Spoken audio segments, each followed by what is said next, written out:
이번 시간에는 건축법상 규제에 대하여 살펴보도록 하겠습니다.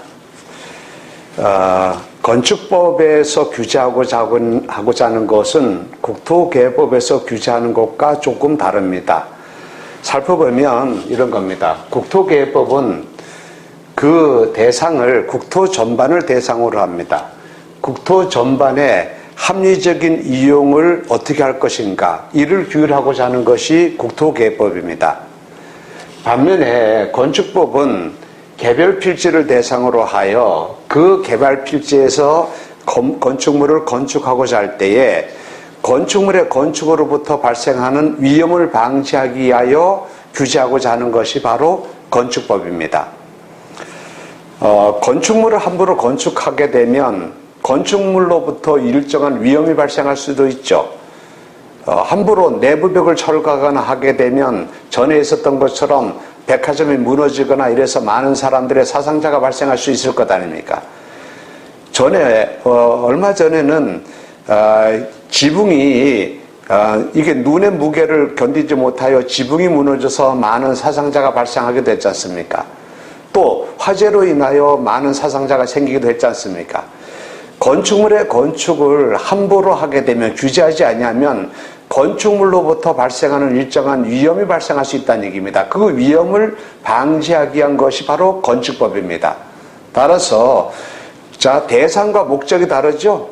국토개법은 국토 전반을 대상으로 합니다. 건축법은 개별 필지를, 건축 단위로서 개별 필지를 대상으로 합니다. 국토개법은 국토의 토지의 합리적인 이용을 어떻게 할 것인가, 이를 관심 대상으로 하고 있습니다. 그러나 건축법은 이거는 건축물로부터 발생하는 위험을 방지하기 위하여 이를 규제하고자 하는 것입니다.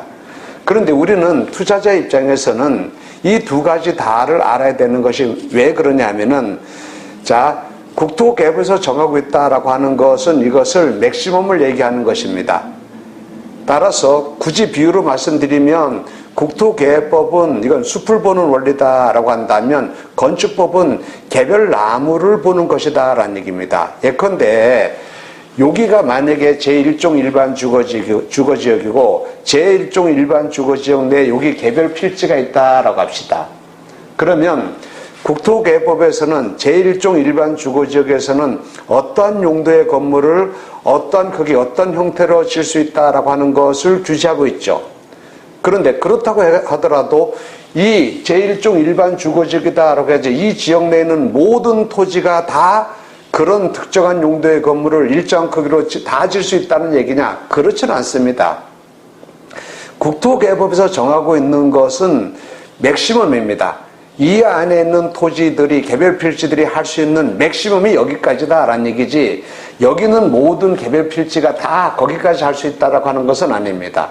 예컨대 토지가 어떤 도로를 물고 있는가, 토지의 방향이 어떻게 되는가, 도로를 한 면을 물고 있는가, 두 면을 물고 있는가, 세 면을 물고 있는가, 또 도로를 물고 있지 못한가, 도로를 접하지 못한 것, 이걸 뭐라고 합니까? 일정한 대지는 건축법상의 도로에 접하고 있어야 됩니다. 그래야만이 건축허가를 받을 수 있습니다. 도로에 접하지 못한 그런 토지를 우리는 맹지라고 하고, 맹지에는 건축 행위를 할 수 없습니다. 따라서 제1종 일반 주거지역이다라고 하더라도 각 필지가 도로에 어떻게 접하고 있는가, 방향이 어떻게 되는가에 따라서 건축할 수 있느냐 없느냐, 건축할 수 있다라고 한다면 그 크기가 어떻게 되는가라는 것이 다 달라지겠죠. 따라서 이 국토개법에서 정하고 있는 것은 숲을 보는 것이고, 이 건축법에서 규제하고 있는 개별 필지에 관한 것은 개별 나무에 관한 규제다라고 이해하면 됩니다. 따라서 우리 투자자 입장에서는 그 두 가지를 다 이해해야 한다라는 얘기입니다. 그 다음에 금방 우리 용어 정리 잠깐 하고 갑시다. 금방 말씀드릴 때에 도로에 접한다라고 했었죠. 그때 여기서 접한다라는 말이 뭐냐면 이런 겁니다. 접한다라고 하는 말과 저촉이라고 하는 말은 구분하셔야 됩니다.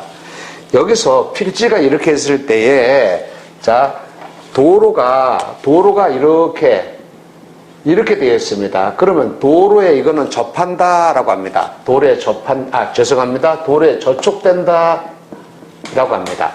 저촉되는 거는 이것만 저촉이 아니라 저촉은 이렇게도 저촉이 될 수 있겠죠.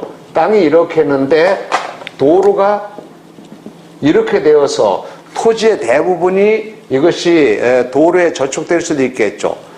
또 여기서 땅은 이렇게 되어 있는데 대지는 이렇게 되어 있는데 자 도로는 이렇게 되어 있습니다. 이렇게 됐다라고 한다면 그러면 요만큼이 도로에 저촉되는 거죠.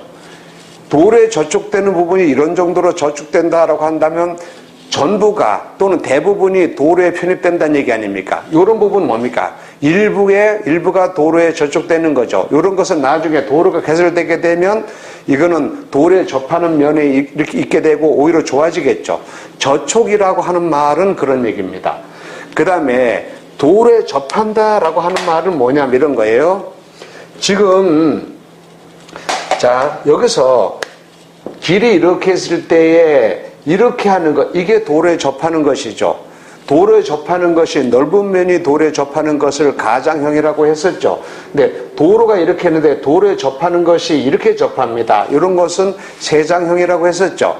도로에 접하는데 어떤 경우는 요렇게 해가지고 간신히 맹지만 면한 것이 있습니다. 이런 것을 뭐라고 했습니까? 자루형이라고 그랬었죠. 요게 접하는 거다 말입니다. 이렇게 도로가 접한다라고 했을 때 어떻게 접하느냐라는 얘기입니다. 근데 자 여기서 건축허가를 얻기 위해서는 대지는 도로에 접해야 합니다.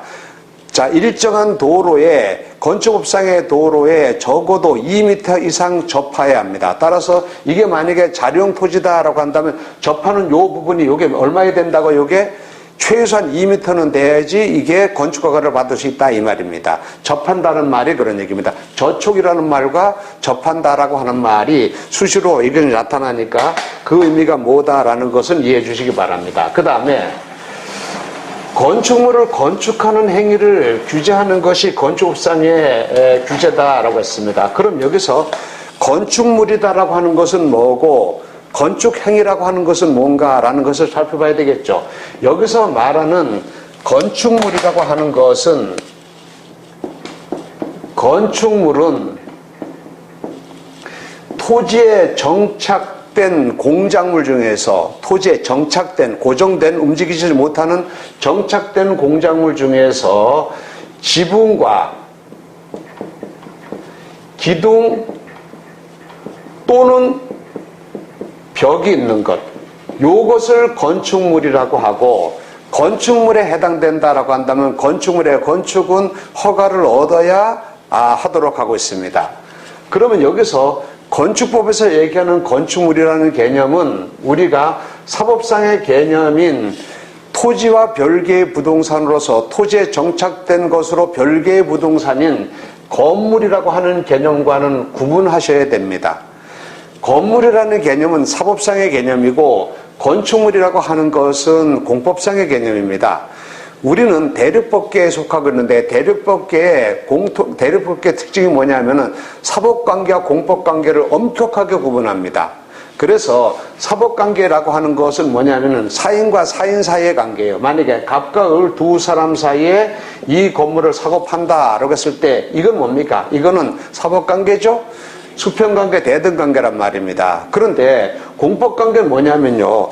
국가 공권력 때 국가 공권력의 명령에 복종해야 되는 사인 간의 관계, 국가 공권력과 국민과의 관계, 이게 수직관계, 명령 복종관계, 이게 공법관계다라는 얘기입니다.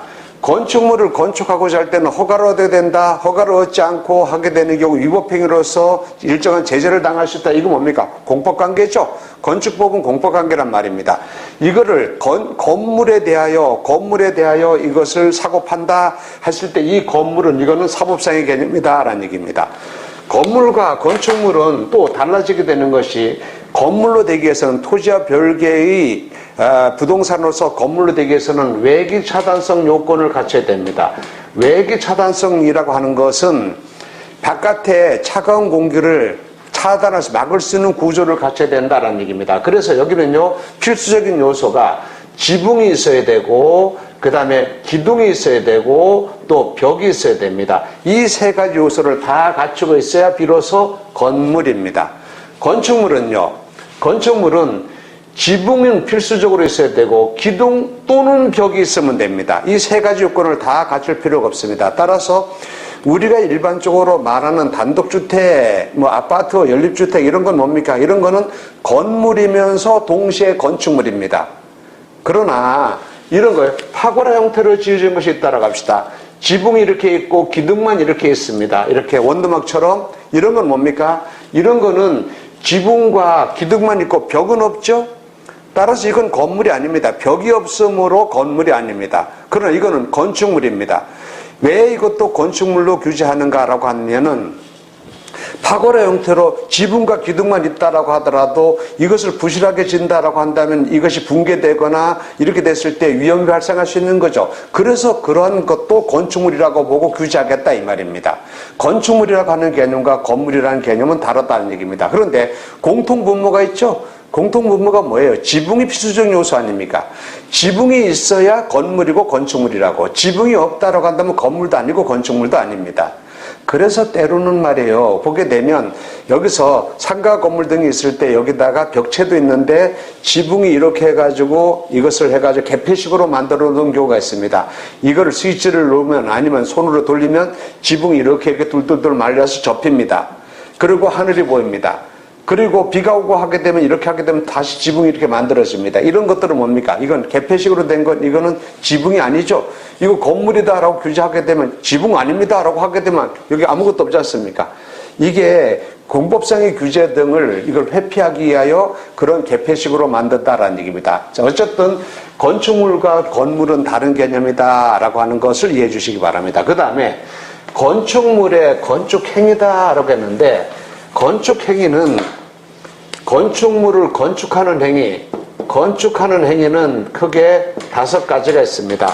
신축이 있고 증축이 있고 개축이 있고 재축, 그 다음에 이전입니다.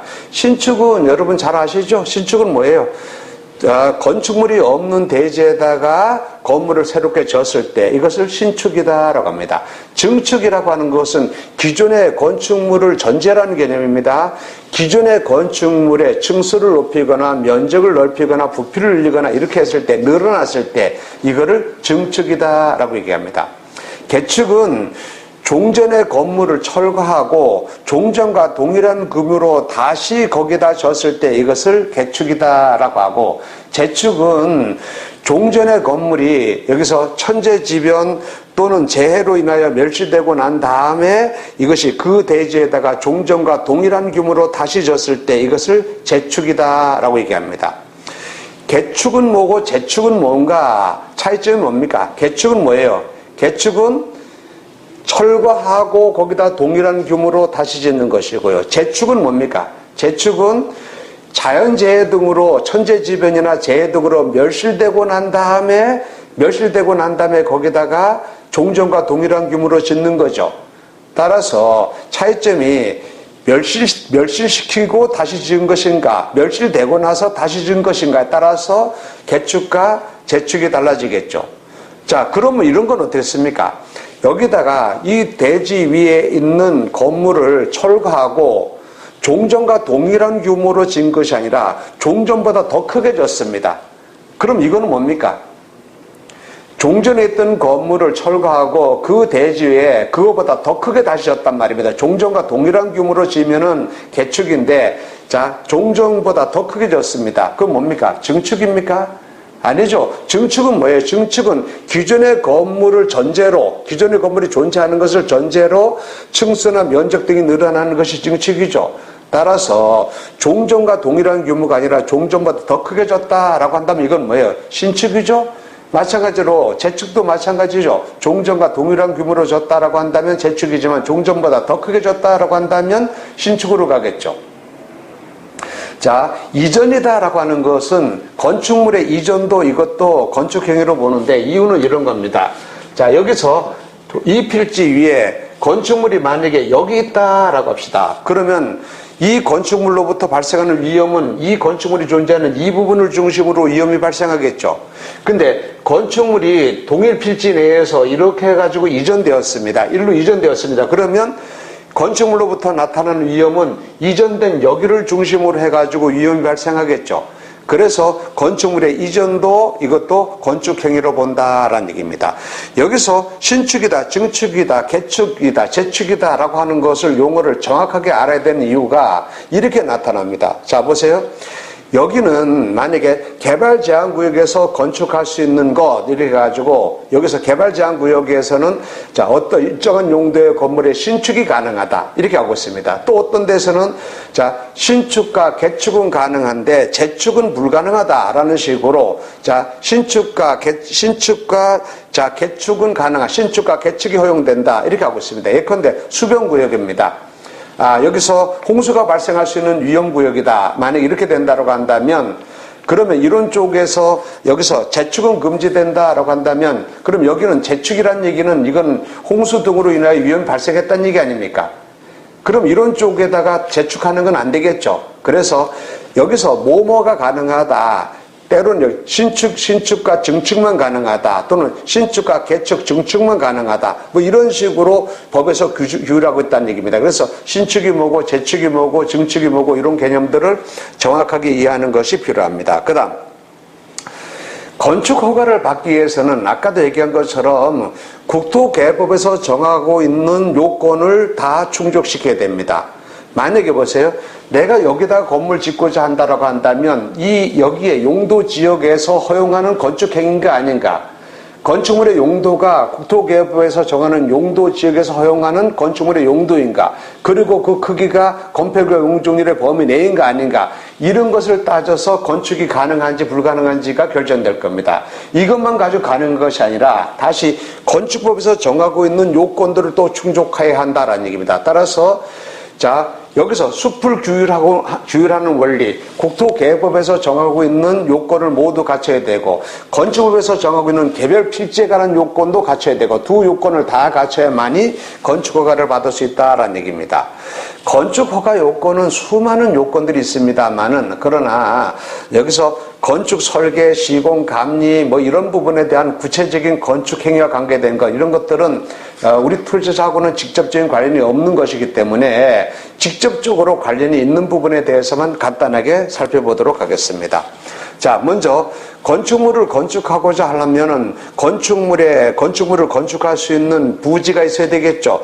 이것을 건축허가를 받을 수 있는 기준 단위를 이걸 뭐라고 하는가? 이거를 건축 단위로서 이것을 대지다라고 부릅니다.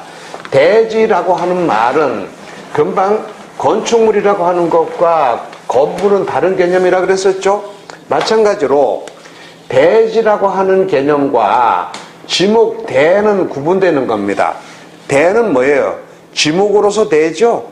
토지의 주된 용도를 28가지를 정하고 있고 그 중에서 주거용이나 그 다음에 사무실 용도나 점포나 이런 용도의 영구적 건축물을 건축할 수 있는 용도의 땅 이것을 지목대라고 부르지 않습니까?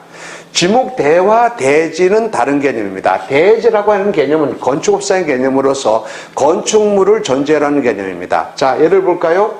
여기에 땅이 있습니다. 여기다가 주거용 건물이 이렇게 있습니다. 그럼 주거용 건물이 들어가 있으면 요 필지는 지목이 대이면서 동시에 대지겠죠. 주거용 건축물의 대지. 그런데 잡을까요? 여기 이 땅 위에 창고가 젖어 있습니다. 창고가 젖어 있으면 이거 지목은 뭡니까? 지목은 창이잖아. 여기에 뭐 공장이 젖어 있으면 지목은 장이잖아. 요건 뭡니까? 요거는 창고 부지로서 공장 부지로서의 대지잖아요. 이거는 대지지만 지목은 대가 아니란 말입니다. 대와 대지라고 하는 개념은 다른 개념이다 이 말이에요. 그 다음 여기서 대지라고 하는 개념과 필지라고 하는 개념도 원래는 다른 개념입니다. 필지는 토지의 개수를 나타내는 단위가 이게 필지입니다. 자, 물건에 대해서는 각각 개수가 있지 않습니까? 종이는 뭐예요? 종이는 한 장, 두 장, 연필은 한 자루, 두 자루, 책은 한 권, 두 권, 이렇게 하지 않습니까? 자, 건물은 한 동, 두 동, 그렇게 하지 않습니까? 토지의 개수는 뭐예요? 토지의 개수는 한 필지, 두 필지, 뭐 이렇게 하지 않습니까? 토지의 개수가 바로 대필지라고 하는 개념입니다. 따라서 필자라는 개념과 대지라는 개념은 원래 동일한 개념이 아닙니다. 그런데 이거는 대지와 필지는 우리는요 거의 비슷한 개념으로 이해하고 있는데 우리 법에서는 그 이유는 뭐냐면은 우리 법에서 정하고 있는 것이 일필지 일대지의 원칙이라는 것이 있습니다. 원칙적으로 한 필지가 한 대지다 이 말입니다. 따라서 한 필지 위에 한 동의 건물이 들어서 있다라고 한다면 이건 필지와 대지가 동일하겠죠. 그런데 이게 원칙이다라는 얘기는 무슨 얘기입니까? 예외 없는 원칙이라는 것은 없다라는 말이 있죠. 한 필지가 한 대지인 경우도 있습니다만 필지와 대지가 일치하지 않는 경우도 있단 말입니다. 즉 언제냐면은 보세요. 여기가 땅이 이렇게 가지고 세 필지입니다. 세 필지 위에 한 동의 건물이 이렇게 들어서 있습니다. 그럼 어떻습니까? 이거는요. 필지는 어떻습니까? 필지는 세 필지죠. 대지는 1대지죠. 따라서 이때는 1필지, 대지와 필지가 다르게 된단 말입니다. 또 이럴 수가 있습니다. 땅이 이렇게 있는데 길이 이렇게 있습니다. 이게 한 필지의 농지입니다. 한 필지의 농지 중에서 그 중에 일부를 요만큼으로 해가지고 이것을 농가주택으로 합니다. 그럼 이거 뭡니까? 1필지의 일부가 한 대지로 되는 거죠. 이때는 대지와 필지가 서로 같지 않다라는 얘기입니다. 원칙적으로 한 필지가 한 대지입니다만은 예외적으로 수 필지가 한 대지로 되거나 한 필지의 일부가 1대지로 되는 경우에는 필지와 대지가 달라진다라는 얘기입니다.